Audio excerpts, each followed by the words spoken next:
Understand something. Plain and simple. To me, Abigail was a delicious poison. An intoxicating, overwhelming poison. Yowie wowie!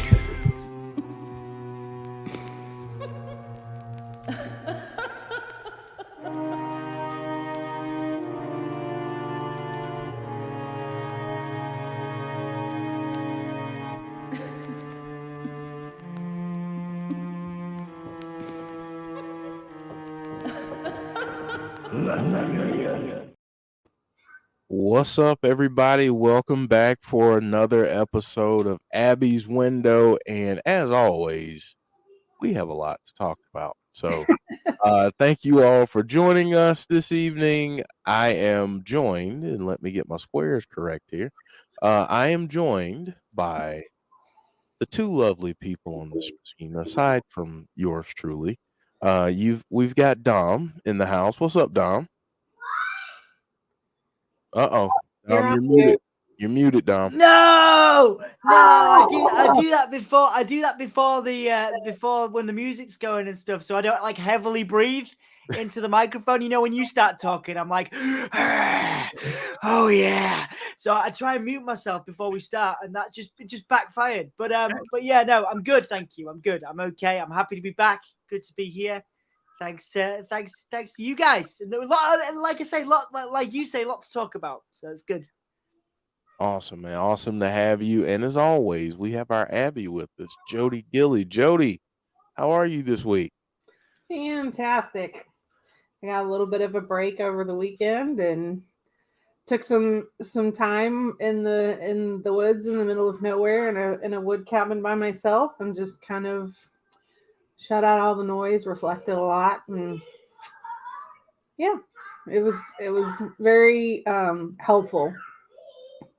Good to do that. Good to do that sometimes. Good to look after yourself. Practice that self-care, you know? Yep. I was just going to ask, is that an exercise that you would recommend for folks to sometimes just take a break? Yeah. I mean, obviously, you know, for me, my house is very loud, you know, because I have 3 kids running around and my husband and, you know, working in a hospital, like you really don't get any silence. So It was nice to kind of just be in the middle of nowhere, you know, and sit out on the patio in a rocking chair. And, you know, it was one of those silences where you're like, it's kind of hurting my ears a little bit. So yeah, highly recommend self-care. Just sometimes you just got to shut out all the noise and focus on which voice you want to listen to. Yeah, that's a good some good advice there. Very good advice. So I want to welcome in the other guest that we have, which is collectively the chat. You guys are a part of the show as always, and we love you and appreciate you.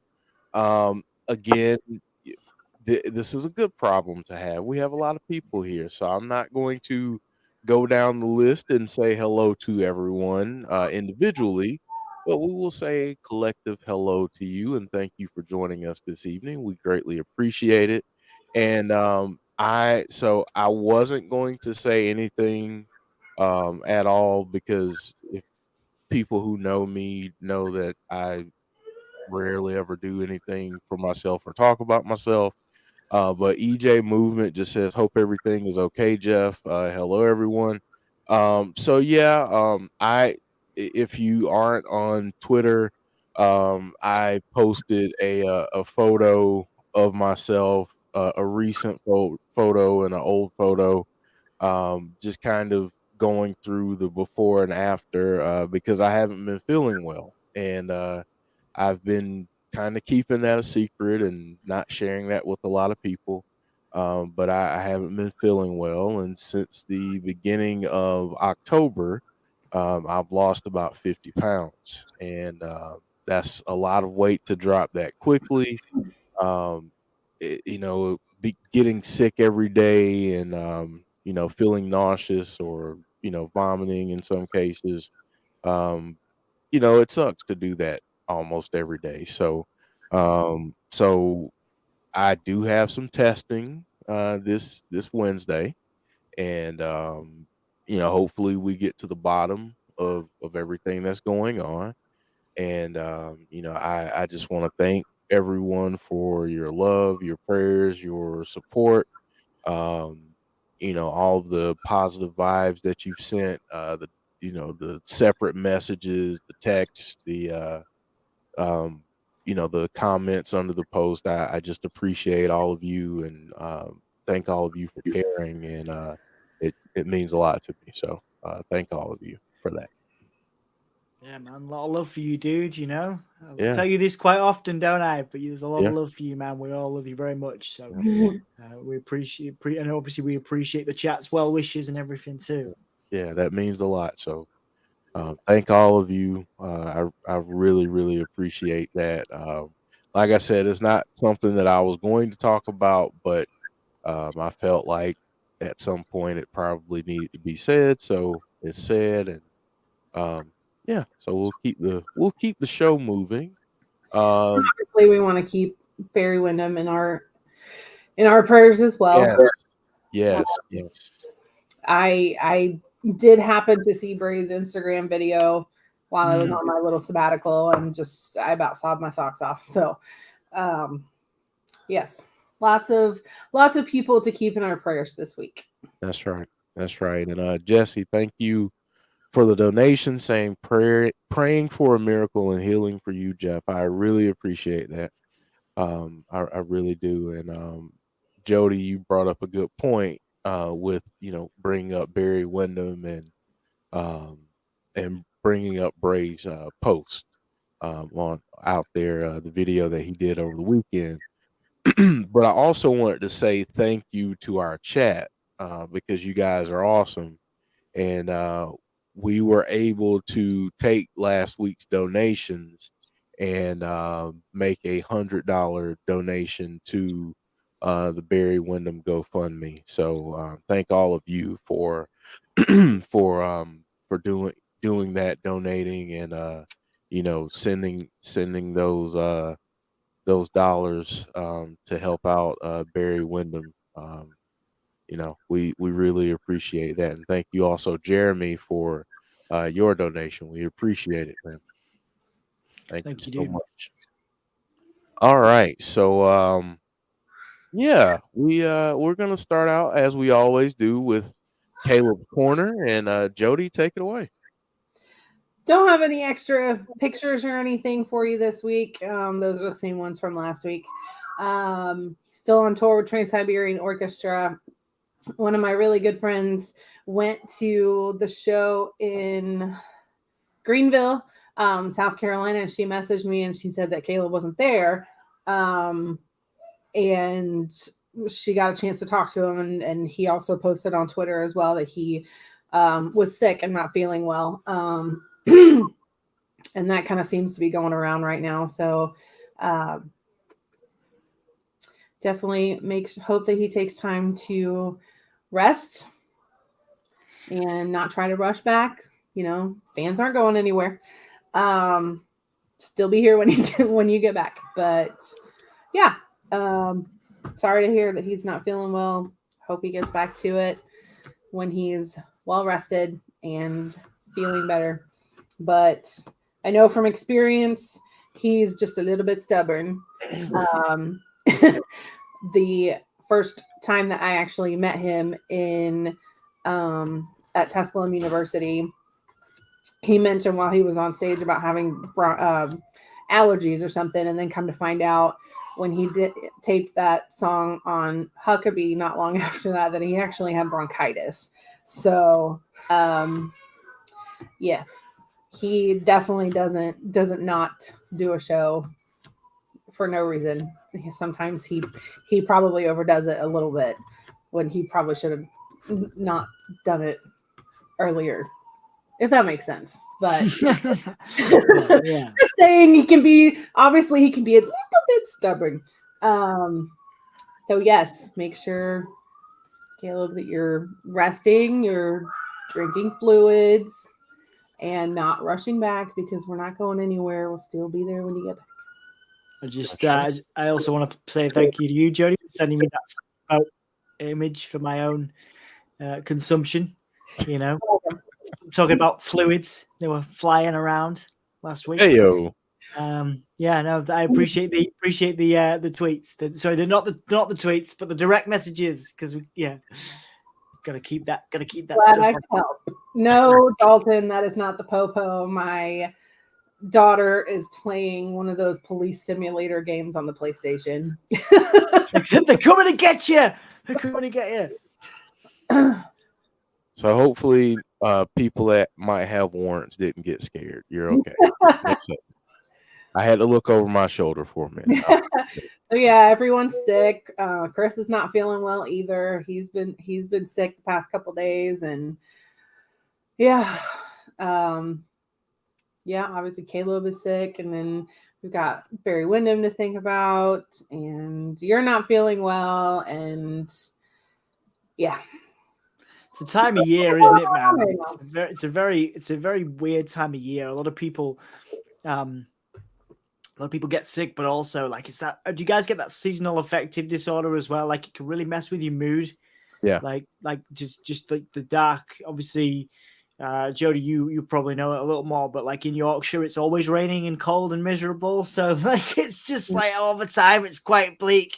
I've got this little light thing here, you know, like just next to my desk where I put it on, and it like, you know, what do they call them? Well, I can't remember what they're called, like sad lights, and you basically it just like shines brightly. People get those like alarm clocks that actually rise with the sun. Yeah, wake you up like naturally and gradually. And while I was on my little sabbatical, I did update my tattoos. Oh, very nice. So I got the girls' names added to it, Ari and Harper, and then got a heart right here with Chris's initials in it. Shout out to, I met some really cool people. This place was called Shaggy Inc. in Columbus, Indiana. Cool. And it was all decorated like Scooby-Doo and everything like that. And that sounds amazing.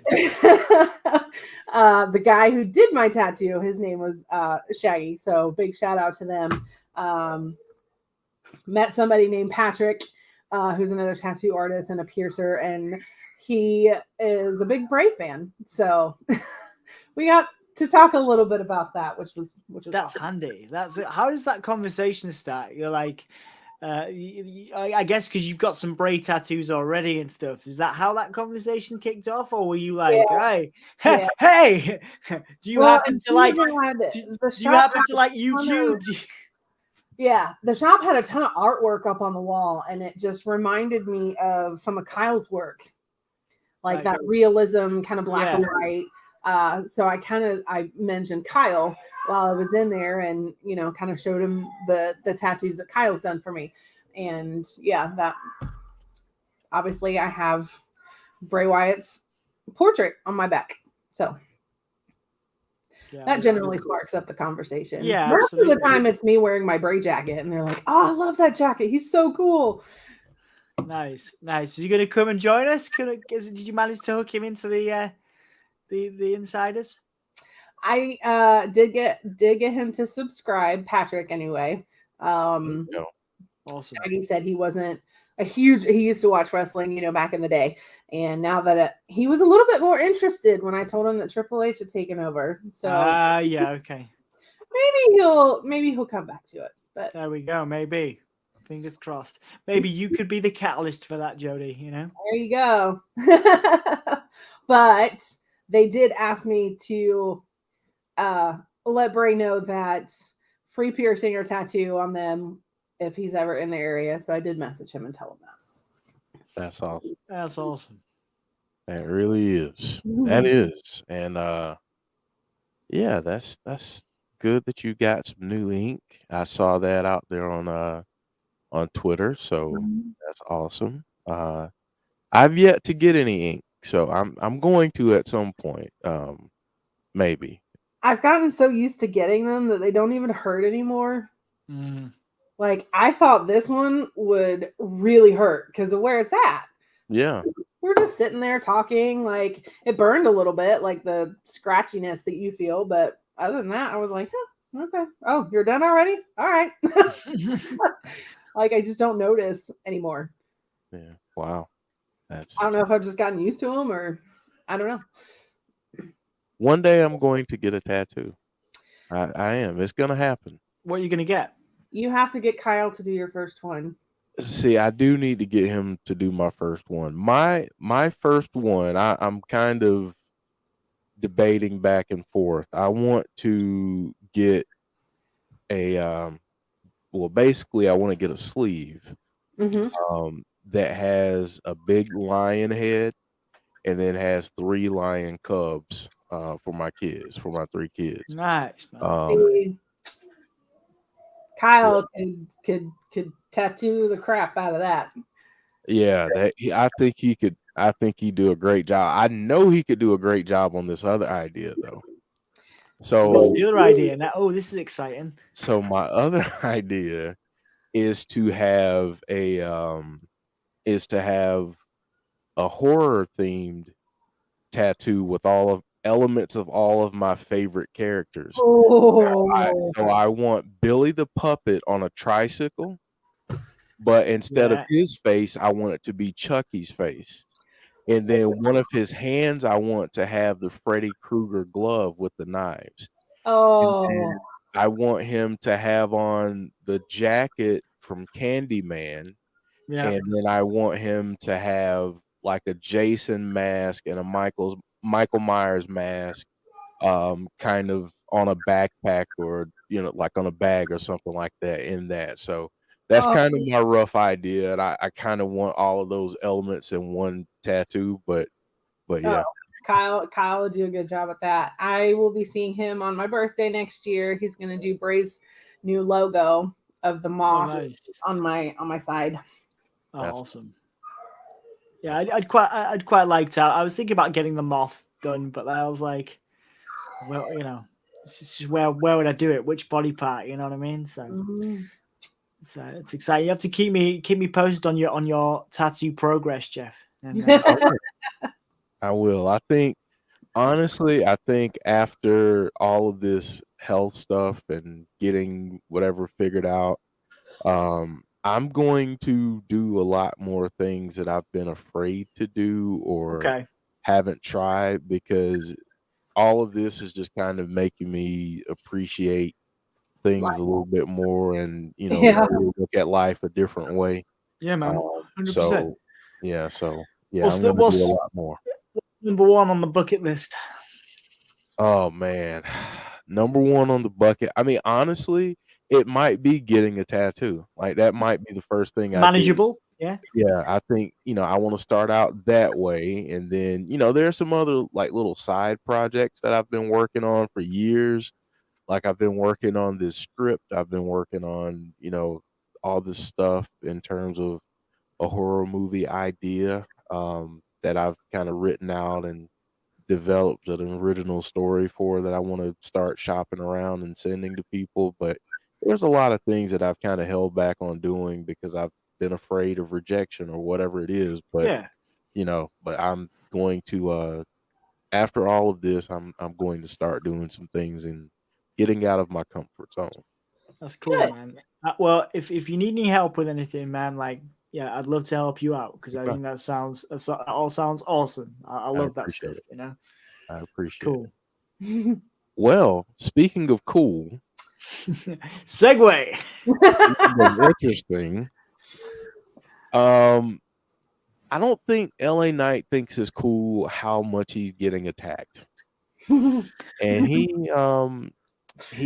looking for answers. He's like a detective right now. He is. He's great. Actually, he's possibly the most inventive rival of Bray's I've seen. Like everyone else is like super scared of Bray, and he's like, when it goes dark, he's got his phone out. He's like right on there. He's like, no, I'm not falling for this. I love it. I think he's a different type of rival. Everyone else has been like, oh, I don't know how, I'm too scared. I don't know what's going on. He's like, no, let's fight. I love it. I think it's great. I think LA Knight has impressed me more and more as the weeks have gone on. Well, I wanted to ask both of you that, like, before we really get into what happened on SmackDown, because I saw Joe posted something on the Insider's Twitter about, I think it was Bleacher Report that was talking about some of the best stories of the year. And I just wanted to ask both of you, and I'll start since you went there, Dom. I'll start with Jodie and then come back to you, Dom. Yeah. But do you think that LA Knight is bringing something out of Bray, or has the potential to bring something out of him that we haven't seen before because of his great abilities on the microphone and his ability to get his character over like he has? I mean, you can tell who Bray has chemistry with in the ring, and it generally leads to absolute poetry. The chemistry that he has in the ring with Seth Rollins is amazing. The chemistry he had in the ring with Daniel Bryan was amazing. Like, the ability of those types of people that can get up on his level and kind of meet him toe to toe, just makes poetry, and I love watching it. I love it. Yeah, man. So I love that LA Knight is, like I said, not afraid to go toe to toe with them. And, I'm sure that riles him up too, that LA Knight's excited about it and he's into it. And, you can tell when someone's being fake, right? Not really into it. And I think they're both enjoying this. Yeah. I mean, like, Jeff, you've been you've watched Impact for a while now, right? Yeah. And Yeah. obviously, LA Knight has a lot of history in Impact and NWA and stuff. Mm-hmm. LA Knight has been an incredible wrestling performer for a very long time, and it just so happens that now he has a bigger platform. And I think this is actually, at the moment, this is showcasing LA Knight's skills more than it is Bray's. Because Bray has control over the storyline, right? So, like, it's shining a light over Bray's creativity that we've always seen. We've always seen, Bray's creativity when it comes to masks or promos and things like that. But this, to be fair, this is putting over right now anyway. Maybe it's in advance of a Bray winning an actual match with the two. But for me, this is putting over LA Knight more than it is Bray Wyatt right now. This is showcasing LA Knight's strength on the microphone. Obviously in a storyline sense, we've never had anyone, when the lights go off, with the obvious, I'll just turn my camera phone on and see what's happening. Like, right. Why has nobody done that before? Right. Right. It's injecting, and this is what I love about what they did on Friday. Yeah. It's injecting logic, because one of the things that is frustrating about wrestling is that it treats us sometimes like we're dumb, like we don't understand how the world works. And as much as we know that this is, entertainment and all of that, it is nice to have characters who display some type of real world logic. And let's think about it. This man has been attacked now several weeks in a row. He wants to get to the bottom of what's going on. He's adding 2 and 2, and he's saying, listen, the guy that I'm talking to, he's obviously got a problem with me. Here's the evidence of it. I mean, let's do this. And it is kind of Miz-ish. You know what I mean? It is. But Miz is over the top, isn't he? Miz is intentionally over the top. He is like, he's the A-lister and all that. LA Knight is like, he's got the ego, but he's more like Macho. He's a bit like, I don't know, maybe Macho Man's over the top too, but like he's got that vibe where it's still vibrant, but it's not OTT.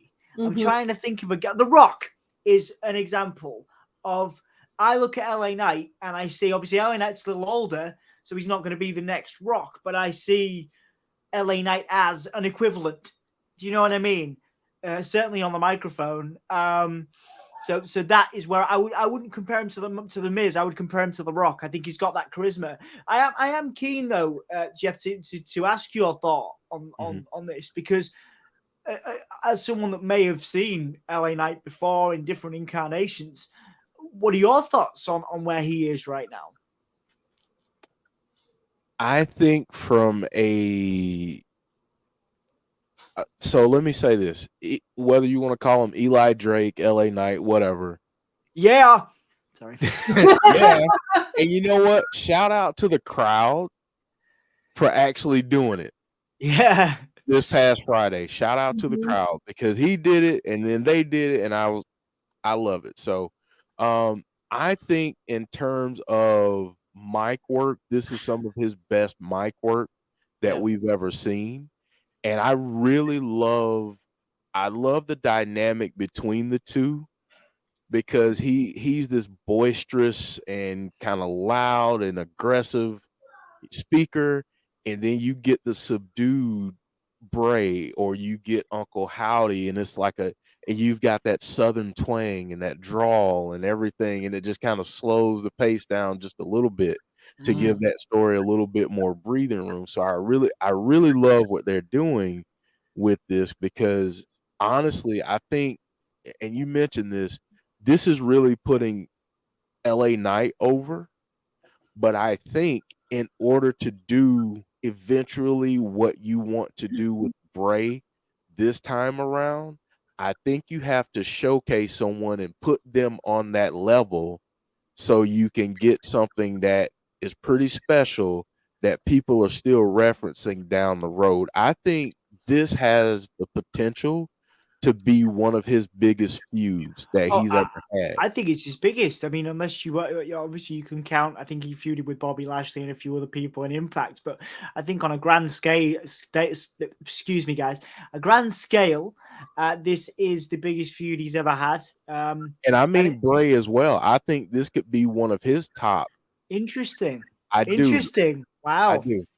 That's big. I mean, yeah, I think going to, if you look at like Roman Reigns and all these other people, I mean, not even Roman Reigns knew to put his phone on in the dark bits, you know. If you look at, like no one's done as coped with Bray Wyatt as well, I don't think, as LA Knight has in the last few weeks. And actually, I think this spacing in the storyline, and I've come to realize this over the last few weeks, hanging out with you guys, is that this space in the storyline, the reason why we aren't getting, a match yet, is because this is showcasing LA Knight's chance to showcase himself, as an actor and as a performer, because he's also having to act in the backstage stuff. He's having to act hurt, stuff like that. So I think it really is at this time more of a showcase for LA Knight, and I wonder if Bray is working hard and will work hard in an in-ring setting to put LA Knight over, even in defeat, because you've got to think whatever happens to LA Knight from here, he's going to be in that upper mid card.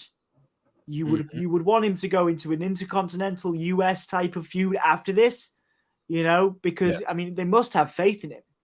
To put him there with Bray, because only certain like Randy Orton struggled with Bray Wyatt, and Randy Orton's been in the game for what 15, 20 years.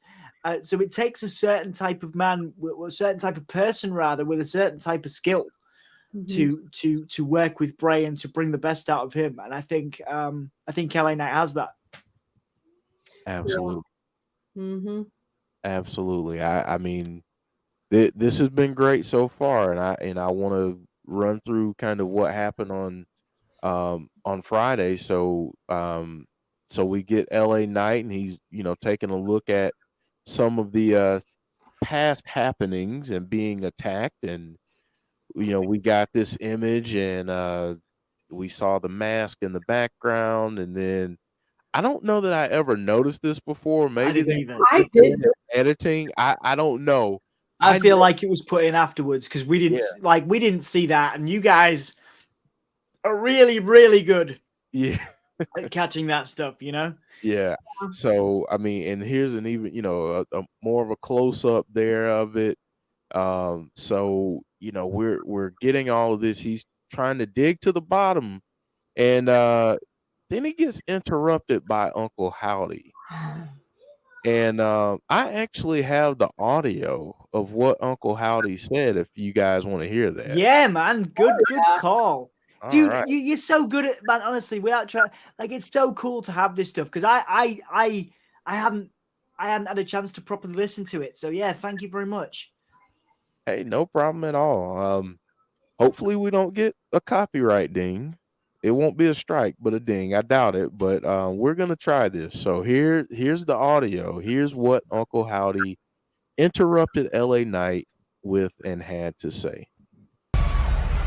Do it. What type of man are you? Do it. What are you waiting for? Waiting for it. Do it. Don't you want to be respected? Don't you want to be respected? Do it. Do it. To be feared. He deserves to be punished. He deserves to be punished. Do it. Do it. Do it now. Do it now. He deserves to suffer. Do it now. He deserves to suffer. The door is closing.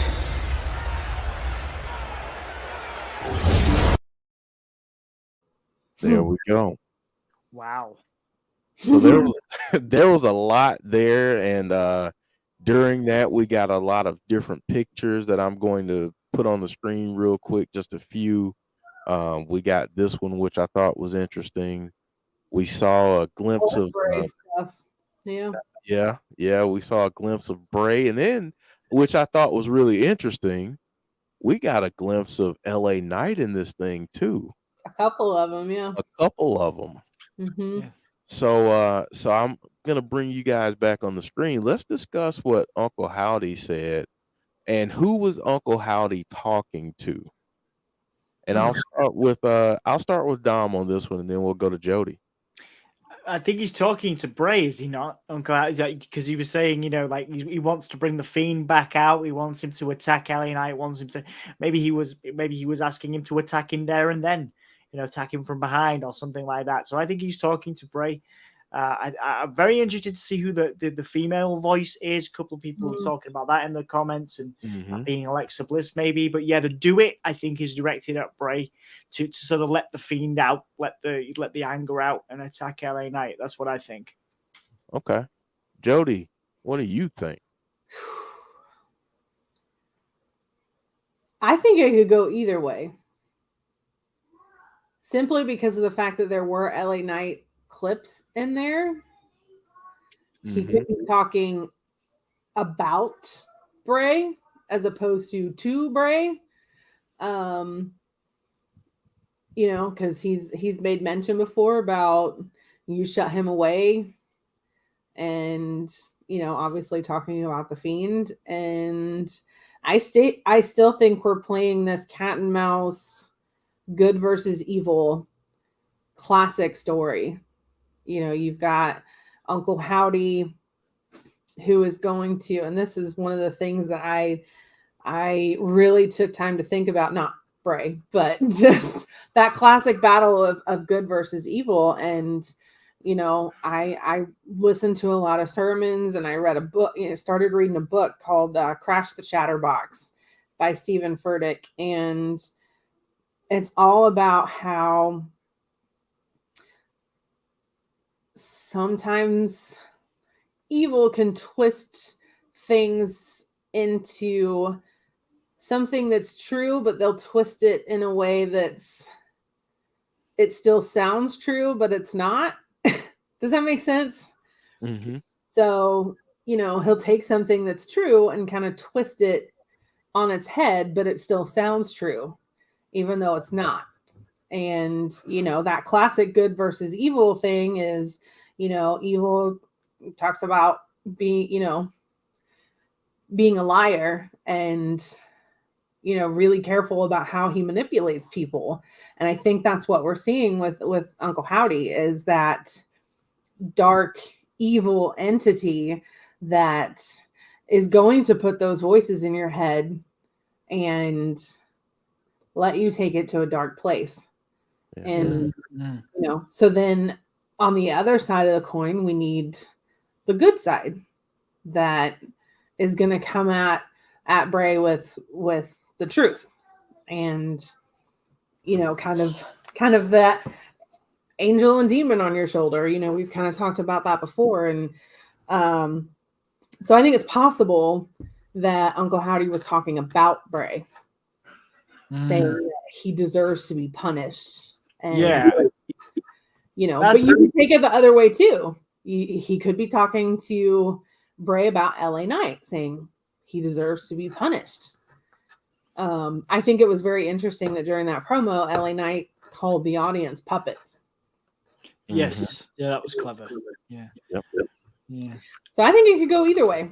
I think it has dual meanings. I think he could be talking to Bray, and I think he could be talking about Bray. Yeah. They'd be more interesting if actually, and like it's only in the comments and through listening to Jodie there that I've kind of really thought about this. Wouldn't it be more interesting if he was talking to LA Knight? Like I was like, oh yeah, of course he's talking to Bray. He's telling Bray to attack LA Knight. But wouldn't it be awesome? And it was a more interesting dynamic if actually Uncle Howdy was trying to tell people to attack Bray because Bray's annoyed him, Bray's, peed him off, and he's actually going trying to recruit LA Knight and say no, attack him. He needs to be punished, exactly like Jodie was saying.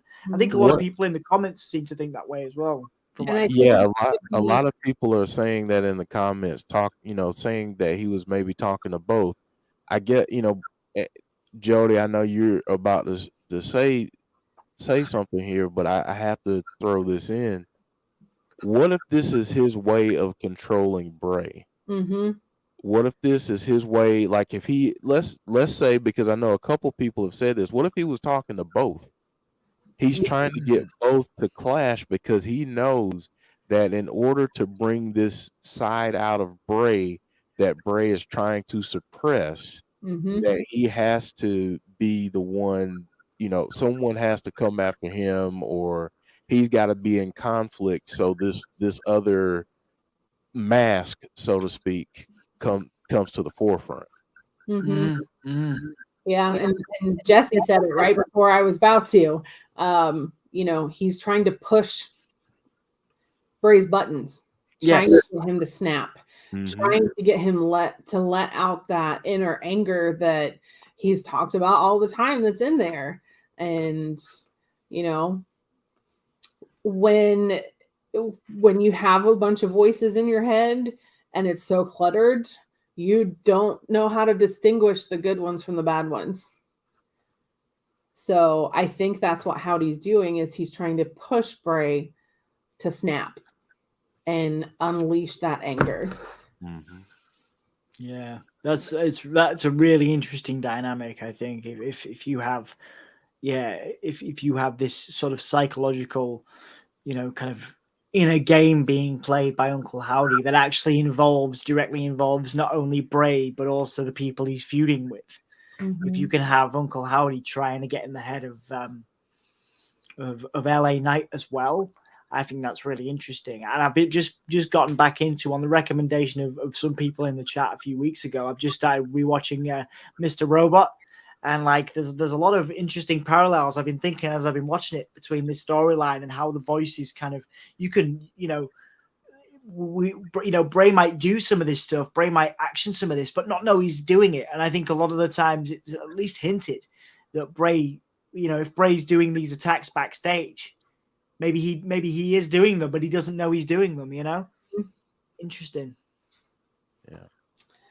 Yeah. What did he mean by parallels in this? What did he mean by the doors closing?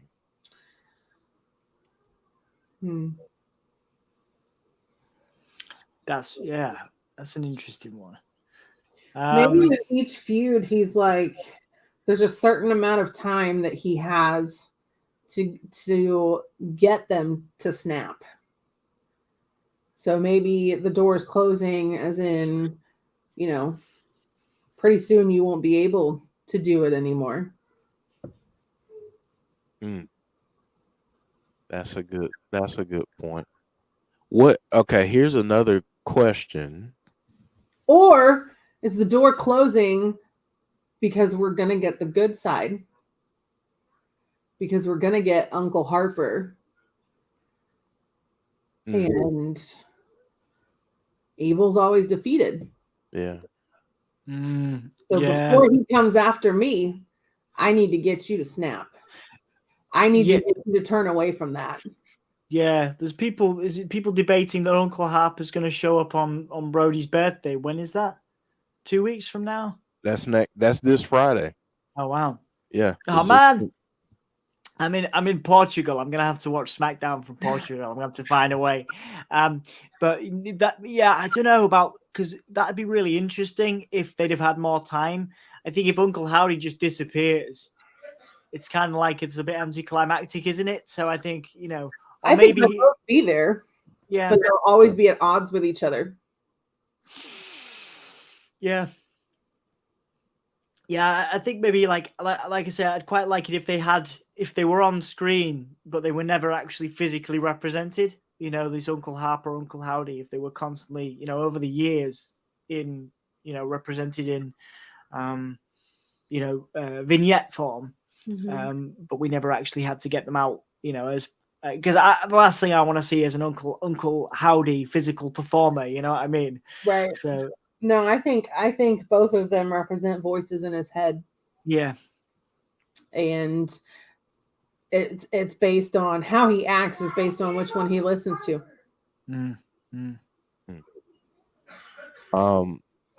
Dalton, we're going to get there before the end of the show, because we do have some stuff to talk about, I believe, with Miss Bliss. And if you've been paying attention, there's also another woman on the Raw roster that's been hinting at some changes. And man, oh man, if that happens, I may actually pass out.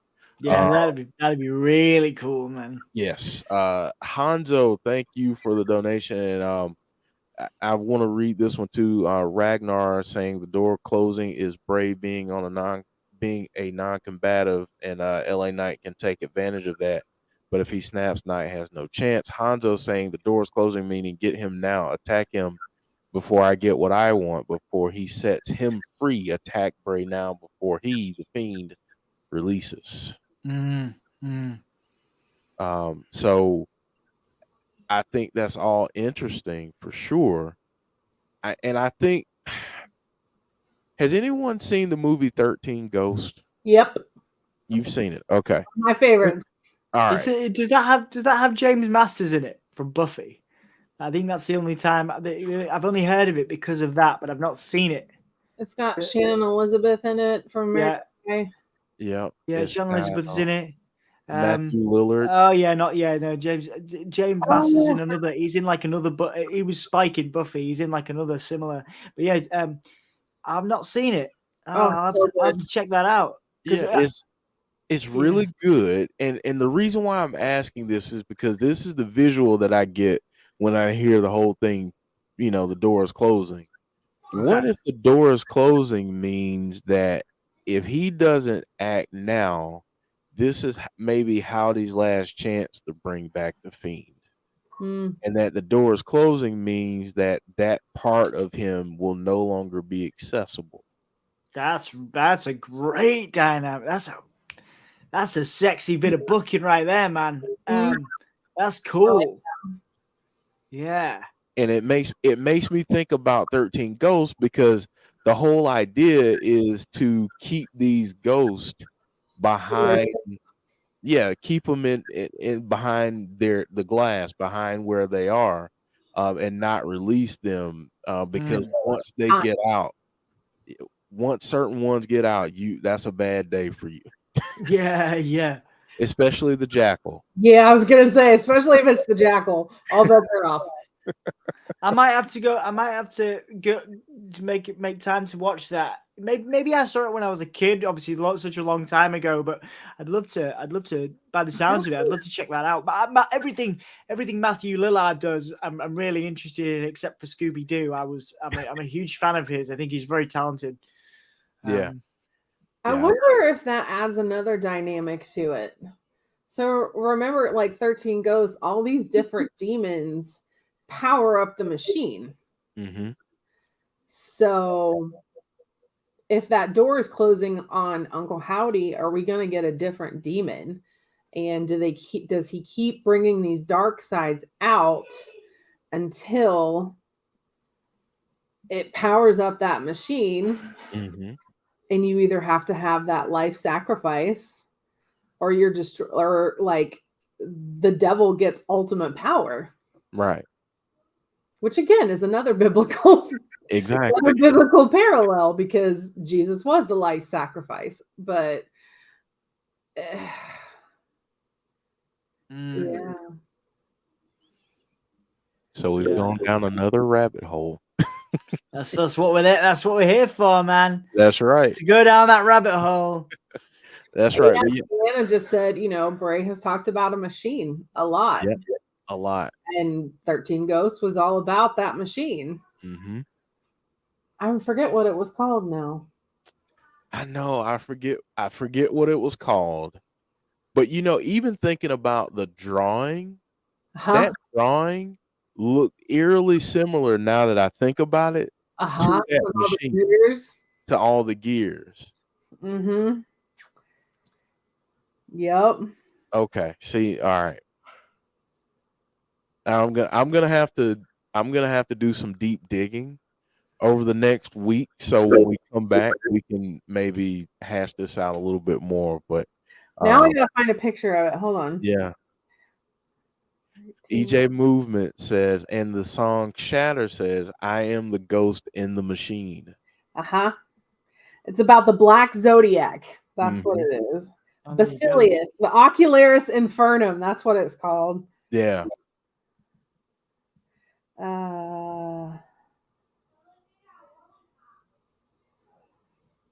While you're looking that up, that's what it looks like. Yep, that's what it looks like. Yeah, I've seen that before for sure somewhere. It's that's really interesting. Yeah. Yeah, that's it right there. Cool, man. Yeah. Big Dan saying, what if there's a persona that's even more evil than the Fiend and Uncle Howdy knows it? I mean, yeah. What? Yeah, it could be interesting. What if Uncle Howdy is just the beginning? What if the Fiend was just the beginning? Right. What if he's even more sadistic than he has a more sadistic side? We haven't seen the Jackal yet. Right. Interesting. Exactly. Yeah, I think I'd prefer if Uncle Howdy was the equivalent to, say, the Jackal in this film that I haven't properly seen, but I'd prefer for it to be, because I think there's such a thing as too many personalities to put into a TV show. So I think if you've got Bray, you've got the Fiend, you've got Howdy, and you've got Harper, I think that's enough, personally, to keep us all entertained. But I think Jackal. That's the Jackal. Okay. Wow. Yeah. Yeah. That's even a line in the movie. Remember, if the Jackal's out, all bets are off. All bets are off. That's right. That's right. Let's see. Hanzo saying, what if it's not him he's bringing back? Uncle Howdy keeps referencing cult leader in the promos. That's all we've seen lately. What if it's cult leader he wants instead? Door shutting, etc. I mean, when we go back to that promo from last week about the Charles Manson quote, I mean, Charles Manson never actually killed anybody. Yeah. He brainwashed other people into doing it for him. And he said that same thing. If I would have done it, you would have known. Yep. Some interesting stuff here. I want to get through the next few slides because I know Jodie has some interesting things that she wanted to bring up, and I really want to get Dom's thoughts on this because Jodie has my mind racing. I'm excited now. And then we'll talk about a couple things here, and then we'll get to that. We'll save that for the end, but. I wanted to break this up a little bit, but we got Backstage. Props to see wrestling for these pictures, by the way. Yeah, so we got a QR code. But nobody could scan it. But no one could scan it, which is interesting. And then, what is that? Oh, the bunny, Oh, the rabbit. the rabbit. It's a rabbit. It's a It's rabbit. a bunny. Yeah, Why that's is that cool. there? These are all the questions that I had when I saw this.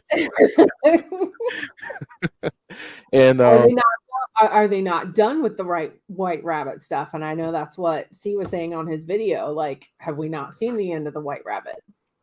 I hope Right. not. I hope not, because it was what I mean, Stephanie McMahon. Everybody's was talked about how good. successful it was, you know. So I think it would be a misstep for them not to keep, doing it. Well, and it was fun. yeah, it was a lot of fun. Got a lot of people talking. Playing, And, you got to play games and kind of play, Yeah. Clue a little bit. It was awesome. It was awesome. And then we know that there was a celebration on Friday. It was Kurt Angle's party, Yep. and in the hallway, Well, yeah, we see him. It looks like he's pleading with someone or arguing. At first, when I first saw that, I thought, is that Bray? And then I was like, no. And then I went back and looked at it again, and I'm like, you can see his hand tattoo and his neck tattoo. Like, that's 100% Bray. And I'm like, that's interesting. Like, what is he doing? Is he trying to stop somebody from coming in? Yeah, like, is he trying to stop someone? Is he trying to plead with someone? Hey, you don't need to be here. Is he? I mean, who is he arguing? Does it look like he's arguing, or is it more like do you think it's more like a pleading, like please don't, instead of a arguing? You see, I think it'd be interesting if someone said to me that he's actually someone is stopping him from going to apologize to Kurt Angle. So like Bray was gonna go and apologize to Kurt Angle, and then someone's stopping him from doing that. Which is, I think it was a fun theory. Obviously, I don't think that's what's happened, but obviously Bray and Kurt Angle have had a brief encounter when he was the Fiend. So I think it'd be cool. It's interesting that Bray is placed there. So I wonder if that maybe we're supposed to think that Bray would... at first you didn't catch it because I was like, is that Bray? Kind of looks like him. And yeah, until you actually paid real attention to it. And I was like, oh, that is Bray. Mm-hmm. Yeah, it was a cool spot. I didn't spot it till afterwards either. And I was like, oh, wow. Yeah. Yeah. I wonder, but then I was immediately thinking, oh, well, why is he there? And I was like, I wonder if he was, like I say, and I had this conversation with someone. I was like, I wonder if he's going to apologize to Kurt, and then something else has stopped, Yeah. That's a good catch, Michael. Is the door closing or is it opening? Like we heard about a figurative door closing when Uncle Howdy referenced this, and we're seeing a literal door closing on Bray, on something from his past, right? And it's interesting to note too that one Mr. John Cena is going to be on the last SmackDown of the year. Yeah, that is very interesting. So how is that another door that's going to be closed? Right. Do they interact with each other at all? Like even if Cena walked past him backstage, I think that's possible. I think that's absolutely possible. I think not only is that possible, but Cena may walk past him. And wouldn't it be cool if the Firefly Funhouse match kind of flashed back for him as a memory? Yeah, that'd be or if awesome. He walks backstage, if he's walking backstage and sees a puppet. Yeah. We get like a shiver from John Cena. He like shivers or something. Yeah. Like, yeah, I remember that. Yeah. So there's a lot of possibilities. I know that the last image goes into, I think, what Jodie wants to talk about. When I look at that picture, I think a lot about what you sent me earlier. I'm not going to give it away until you start talking about it. But briefly, we've been seeing some more stuff happening with Alexa. And don't you do it, device. Don't you do it, device. She did it anyway. But Miss Bliss, we've been seeing stuff with her, but then we've also been seeing stuff with Asuka.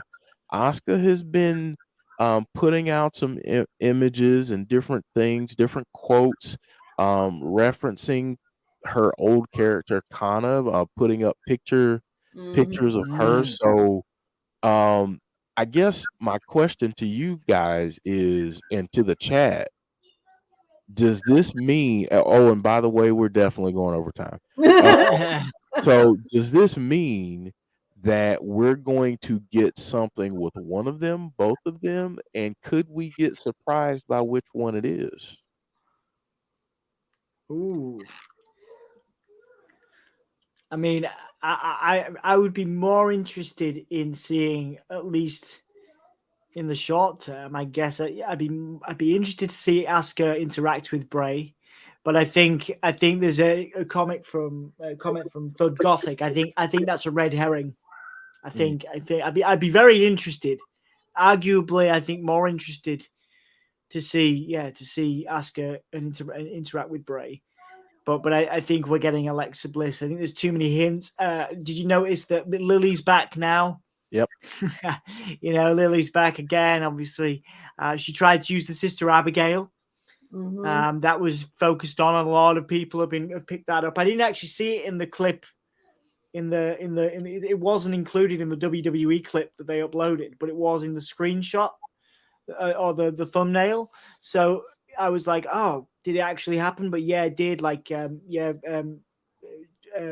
Alexa went for the Sister Abigail on Becky Lynch. So I think we're getting Alexa involved in this storyline. But wouldn't it be fascinating to see Asuka interact with Bray? But I think it's a red herring. Yeah.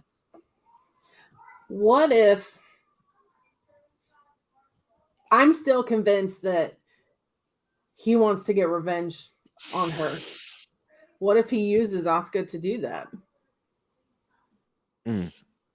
Yeah. Because I don't think he's coming back. Like, I don't think this is all happening to her because he wants to work with her again. The character, I mean. Like, I think it's because he wants revenge for what she did at WrestleMania. That's interesting. I kind of, I've talked about that before too, that I think he's going to come back and go after her, not with her. And what if he uses Asuka to do that? Yeah, because I don't think there's many ways they could do it unless he was employing or manipulating someone to do it on his behalf. And there was obviously a clear female voice in that video that obviously that probably wasn't Asuka's. So I think, I mean, would make sense. I think he might use as many females on the roster as he can. Yeah. Well, I guess my question that I'll throw in here is this: what if he's, because I see that let's see, someone said that that it was the Fiend that Alexa betrayed. What if behind all of this, we're getting these flashes for Alexa to bring her back to that place, only to have her influence, because she's been a partner of Asuka, only to have that rub off on Asuka, and then those two end up feuding, and Asuka does the bidding for. Ooh, now that's tasty. Yeah. That's some holy monkey booking right there, man. That's uses Asuka to get what he wants. Right. Yeah. That's really clever. She's got to have some dark. He's got to have darkness. He's got to bring Alexa's darkness back because she's forgotten who she is. And in order to defeat that, having Asuka then be kind of that hand, I think it'd be a cool way to take the story. We've heard him say recently that revenge is a confession of pain. And honestly, I mean, you could even play if you really wanted to do this up. You could play on the fact that people have been asking Asuka to change for a while, and Yeah. you play into that part of people want you to Good change. timing. They want you to get more. They want you to get dark. They want you to remember who you are, kind of thing. Or So who it's you are. revel in who you exactly. Yeah. Exactly. Yeah.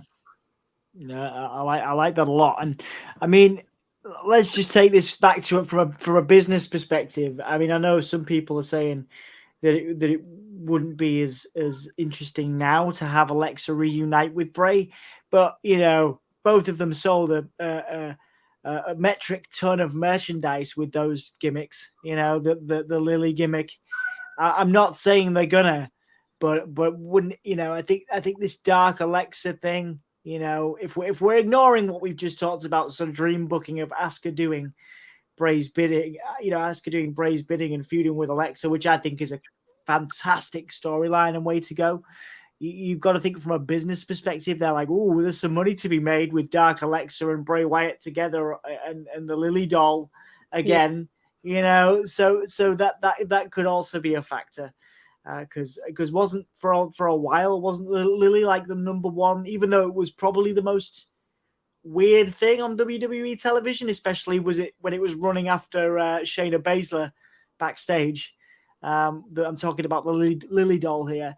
Wasn't it like the number one thing sold on the shop for a while? So they could bring it back. Yeah. All interesting things that they can do. And the chat is being great as always, throwing out different theories and ideas. Thank you guys so much. And speaking of a theory and idea, Jodie has one, and I will admit I'm mind blown. So I've teased it long enough. Jodie, take it away. I keep going back to all these biblical parallels. So, you know, and like I said, part of my little sabbatical this weekend, I watched a lot of sermons, I read a lot, and, you know, this book that I'm reading, Crash the Chatterbox, it talks all about all these different voices that you have inside your head, and you don't know where it's coming from. And you know, the devil's job is to take something that's good and twist it into something that isn't good. So, you know, he can take something like those thoughts when they come about discouragement, like, you can't do that, you can't change, you're not loved, like, look at all the things you've done wrong, how could you be loved? And like, he will twist and turn that, because his ultimate goal is to draw you away from God. And it just keeps reminding me of like Uncle Howdy and what he's trying to do. He will manipulate and use anybody that he can to pull him away, to pull Bray away from his good side, to pull him away from that lighter side of him. And the interesting thing about, so this book is all about hearing God's voice above all the others and how to try to filter them out. And one of the big things that stuck out to me and what I kind of learned this weekend, when you're by yourself, isolated, they get louder. And it made me think of that phone call from the psych hospital, and talking about, you know, bouts of isolation seems to have amplified their inner monologue and blocked out any outside voice. When you are isolated like that, and like I said earlier, like, the silence was deafening. Like, it made your ears hurt. That's how quiet it was, because we're so used to noise. Just as a human race, like, we're so used to noise and clutter and everything going on inside your head all at the same time. And so when you have those moments of isolation, everything gets louder. Everything in your head gets louder, and you don't hear anything outside of it. And so I can 100% relate to that. So I really think Bray's having this inner battle inside his head. He's got that dark side. That's where we get the backstage Bray. That's where we get Uncle Howdy from. That's where you get the devil's voice from, and all of the things that he will twist and say in a certain way to make it sound like facts, but it's not true. And then you're going to have this good side that is, it's going to come at him with the truth. Like, don't listen to him. He doesn't, like, he's a liar. He doesn't know what he's talking about. Hold fast to me and the truth will set you free. That's what the Bible verse is about. And I was on the way home after my little, loss in the woods. And there were a couple of songs by Brandon Lake that just kind of hit me in the face. And I sent them to Jeff and I said, you have to listen to these songs. And obviously we can't play them, but I can tell you guys some of the lyrics. So one of them is called Save Me. And the lyrics go, I talk to strangers when my friends all go to bed, imaginary ones that live inside my head. Dark shadow creatures on the walls like to listen until the sun comes up. I think I'll keep pretending. I might be going crazy. I might need someone here to save me. Lose these chains and restraints. Come set my soul free. Is this real life or is my mind just playing games? Can't tell the difference between what I love and hate. Reality is so much harder to remember. I can't keep falling. Grab my hands. Help me surrender. And I don't know. It just clicked. And there's another song by Brandon Lake called Help. And that whole first verse says, my mind feels like a circus, taming tigers, flaming torches. I can't deal with my own conscience. The truth and lies entangled, dodging arrows at every angle. Why does my life feel like a jungle? Come take this weight off my chest. Come put this chaos to rest. I think I'm losing my mind. So I don't know, like everything just kind of clicked about this classic good versus evil biblical story. And that's where me personally, that's where I think this is going to go. I think these are all voices inside of his head, that inner monologue, having that battle inside of his head. And one of them's going to win eventually. It's either going to be, I'm going to hold fast to God and his truth and the good things. And, the truth will set me free, or I'll be led down this path of lies and deception. And, you go back and forth a lot. That happened to me over the weekend. There were times that I felt like I was going down a darker path, and then kind of came back to it and was like, no, I don't need to go down that way. Let's think about this or that or the other. And all of those things, all of those voices are going to change volume based on what you put in your head. I think the classic good versus evil thing is the way to go. It's the easiest story to tell through history. And but like I said weeks ago, we've never had someone tell it themselves, in their own head. I can't think of a time in wrestling where someone has effectively fought their own demons.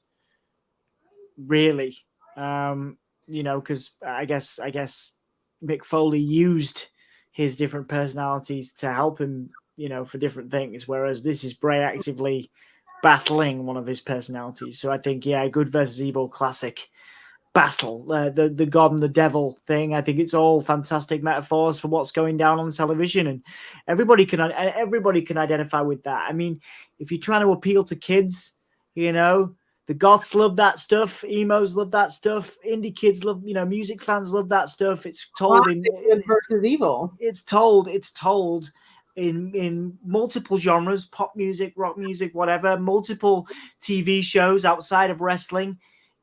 Good versus evil is a trope, and it works. Everybody wants to feel like the good guy.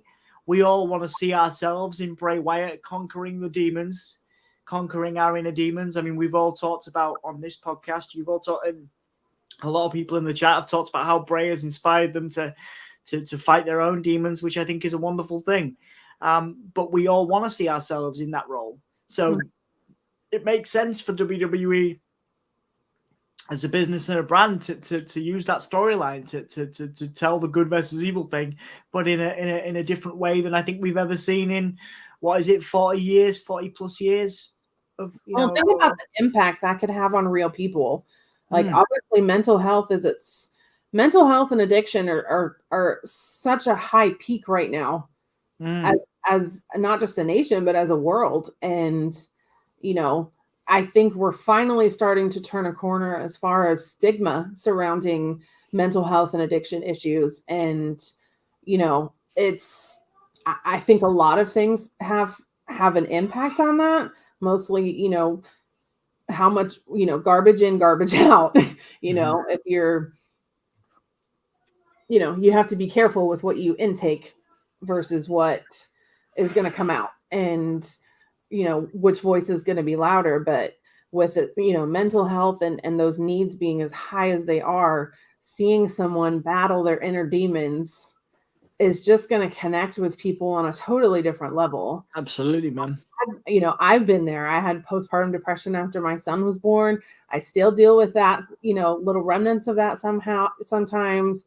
I've got a very complicated past with somebody from high school, and it's those little pieces are still there, and I do have to battle them every day. And so to see someone playing that out on television, it just makes you connect with them in a totally different way. I think it can have a big impact on people. Yeah, I think it'd be fantastic. I really do. Like I say, if it's told well and with respect, I think there's the sky's the limit for this gimmick, and for and importantly from a WWE business perspective, the marketing, they can do a lot with it. So, I think it's a great way to tell a good story. Yeah. I mean, so far, so good. And Jodie, thank you for sharing all of that. That was there's just a lot of biblical parallels. There's a lot. I mean, I like, as you were talking, and and everything, and me being a horror movie fan and thinking about different movies. What if some of these opponents that he has, and we're gonna, this will be the last question, and then we'll give final thoughts. But what if a lot of his opponents going forward, like especially in this stage of his journey in the WWE, what if they represent like different I don't want to say sins, but we saw the sins picture there. What if we have like pride and gluttony and all of these different things, and they represent different opponents that Bray is going up against, different parts of LA Knight be Pride. Yeah. That's fascinating. Yeah. Who could be the other ones? Maybe defeating them, he defeats that particular darkness within himself. Right. Yeah. That's like a comic book, isn't it? That's like a comic book story. That's something else. They could do a Bray Wyatt comic off the back of this, Yeah, that'd be fascinating. If he was trying to defeat these different sins. Yeah. I mean, and Alexa Bliss fan. I mean, not Alexa Bliss fan. Blissful Giants fan. Sorry, I'm like combined three names there. But so I see what you're saying there, but let me throw gluttony at you in a different way. What if gluttony is Roman Reigns? Nice. Gluttony doesn't always mean excess intake of calories. It can be excess intake of anything. Right. Yep. I think Roman Reigns would be good. Yeah, that works. I like that. Pride is a good, again, for LA Knight, that's a really good one for him as well. Right. So just something to think about over the next week as we get that. I mean, just hearing what you were saying and how it ties into biblical references, but then also thinking about the picture there that we got, and it clearly says sin. And that's that's something from old Bray promos. Right. Yeah. Mhm. Yeah. I wonder how much Bray is. I mean, I'm pretty sure he is somewhat inspired. I don't know how religious he is, but I'm imagining some of the, I mean, those scripts and those Has 3 crosses on his arm. yeah, those tellings can be very, you know, I mean, they're again, it's the ultimate story, isn't it? Even if you're not religious, again, good versus evil, God versus the devil. It's told in comic books, on TV shows all the time. So, regardless, I think there's definitely amazing stories to be told around this, you know, and if they're using the religious connotations and the sins, you know, that works. I think it'd be amazing. Wasn't that made into a movie? Yeah, 7. 7. Yeah. Yeah, 7. It was Classic, a classic soundtracked by so many great bands. yeah. Most of my musical taste actually originated from that film. I gotta go watch 13 Ghosts and 7. Thank Yeah. There you go. There you go. We're gonna have we should have a movie night next time. There you go. Movie watch. So here's something fun that I want to do with the chat, and I want folks to participate. So if you were to take this down the 7 deadly sins route, I want you to give me a name beside each of the 7 deadly sins, and I'll read them out. That's good. I also just want to point out for any wrestling historians that I've just remembered, Raven actually did this on Sunday Night Heat. He did. And if anybody wants some of that stuff is on YouTube. If anybody wants to go back, he actually started to do the 7 deadly sins. So, and obviously we all know about the parallels between Raven and Bray that everybody makes. So if anybody's not checked out Raven's work in WWE, I think anyway, Jeff, that it's massively underrated, especially that stuff. Very underrated. Very underrated. Sorry, I interrupted you, but I just wanted to give some people some stuff to go and watch if they were interested. Yeah, no, you're fine, man. That's a great shout out because there are a lot of parallels between those two. So, so the 7 deadly sins in order: Go on. pride, greed, lust, envy, gluttony, wrath, and sloth.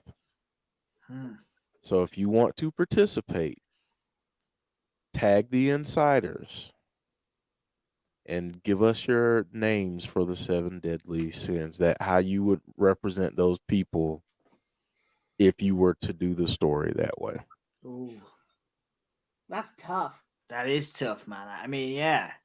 Pride's the most obvious one. I think that's because we've already got the answer. You know, LA Knight is the perfect example. Yeah,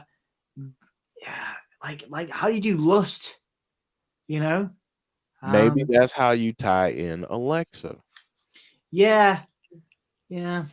That's when he gets to her, because you know who was she really after? What was her motive?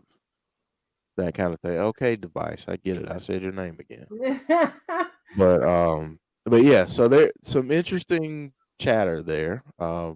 If you want to participate, cool, that's fine. But I thought that would be a cool little exercise for everyone to kind of think about that. Yeah, we got some good ones there. Wrath, Carrying Cross, it's a good one. Pride, LA Knight, yeah. Gluttony, Roman, yeah. I think Drew would have to fit in there somehow. Envy, maybe. Envy. Yep. I was just about to say envy. Envy, yeah. Bonkers are saying isn't Wrath. You said who? Seth. That's true. That's true. Or would he be gluttony? Seth? He could be. Seth would be a good shout for gluttony, yeah. Yeah. Or lust. Seth might be a good one for lust. Yeah. Lusting after power, or lust might be a good one for Roman. Yeah, that would work. I'm trying to think here. If you were to say if you were to put the last one, and then I promise I'm going to get the final thoughts. This is just a fun conversation, but Sloth. Sloth. I know. Yeah, I've been trying to think about that. But maybe I was wrong on the gluttony thing. What if Roman is because of his how he's gone about taking over the family, so to speak, Mm. and making this all about eating up the accolades for himself. He's the head of the table. He's the guy. He's the one that makes this family run now. So what if you can tie that somehow into Sloth? If you want to save him until the end. Yeah, that you could probably tie it in. I was thinking as well, like Sammy would be good in that role as well, because he's kind of used the family to get where he's at, and I'd quite like to see a Bray Sammy feud somewhere down the line, because Sammy is the most over thing in wrestling right now. But yeah, Roman could fit into all of them, I think, like particularly Envy, and that anyone but you Roman thing we saw years ago. There's Roman fits everywhere. Yeah, in that. there's a lot you can do. Joe saying Sloth, and a couple of people said Heyman in terms of Sloth. Why not bring Wobbly Walrus back? Darn it! Yeah. So that's another question. Do the puppets fit into that somehow? Into the 7 deadly sins? Yeah, because we haven't seen them. I've been wondering where we haven't seen any reference to them since the return, Like is Husk is gluttony. And Wrath is Abby, or you get what I mean? Like, do puppets fit in there too? Because I think they are going to come back into play. Otherwise, we wouldn't have seen them. Yeah. It's a lot of interesting stuff. It is. Yeah, some really interesting stuff there. A lot of stuff to think about. Keep the conversation going on social media, folks. And in our Discord. We have a Discord. So and we have a Abby's channel in there. So all right, folks. We're gonna go final thoughts. We'll start with Dom, and then we'll go to Jodie so she can send us off. Nice one. Well, thanks, guys. Appreciate it. We are streaming all week on Gimme a Hull, yeah. So come and join us if you feel like it. We got some good interviews coming up there as well. So keep your eyes peeled. I'm going to Portugal at the end of this week, so I'm gonna have to catch up with SmackDown over the weekend. But I will be back in time. I get back late in the evening on Monday, so I will probably I will hopefully be on this stream next week with you guys, having been away and experienced some sun and some warmth instead of this freezing cold. Box of tissues for Ronaldo. Yeah, absolutely. Yeah, I'll take a box of tissues. But yeah, no, I'm looking forward to escaping this freezing cold weather. So yeah, I'm excited about that. And great to see you guys. And yeah, come and join us on Give Me a Hull, yeah. And obviously, yeah, thank you for your support, everyone. It's been amazing. I love getting back up on an evening at 11 o'clock at night to come and hang out with you guys, half asleep, but I always feel wide awake when I'm finished. I'm always like super wired with new ideas. So I appreciate you guys for that. Jodie. Now I'm going to have to go watch 13 Ghosts and 7. I mean, the same stuff as always. Like, Bray always draws us in, and we always have amazing things to talk about with him. And having him back has just been unreal. And I think we've gone over almost every single week because we just have fun with it. It's fun to talk about. We might have to make it like an hour and a half stream every week. Yeah, man, it's a lot. We could carry on. It's easy to carry on. We could go on for another half an hour. Yeah, but yeah, maybe like the last Abby's of the year, we should do like a 2-hour special. It'd be pretty cool. Okay. And you know what? This is a cheap plug, by the way. starting in January, we will have a membership Yeah. section. And as a part of that membership, it will be additional Abby's content. So maybe, just maybe, we could have a bonus Abby's that if you're a member, you get access to the bonus Abby's. Just saying. There you go. Just One saying. incentive to come to Theology's window. So I guess tonight, it's a little bit more unfiltered for members. yeah, Yeah, a little bit more. Good. There you go. Jeff's audiobook uncensored. there you go. You know, I might be a little bit more prone to using my real accent. There you go. Which I've still not heard, tragically. I'm really good about that. Oh, there's videos of it on Twitter. All right. I'm gonna do some I research, posted it which over sounds the weird.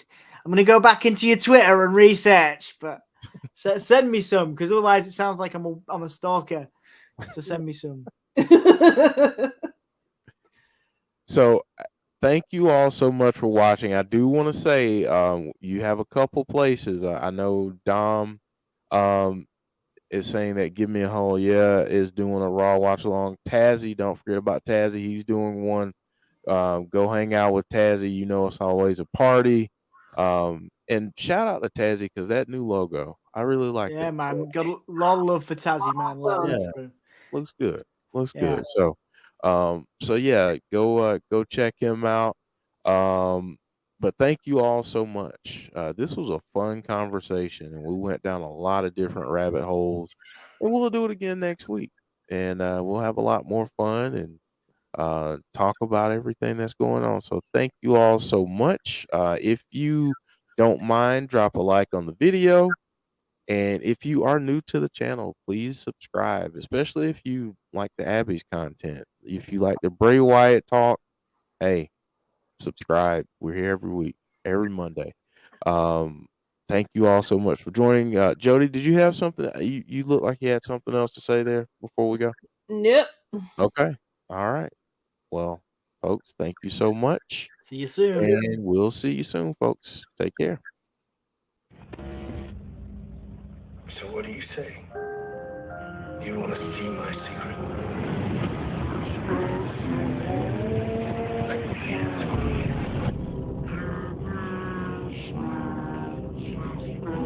You know you're wilding.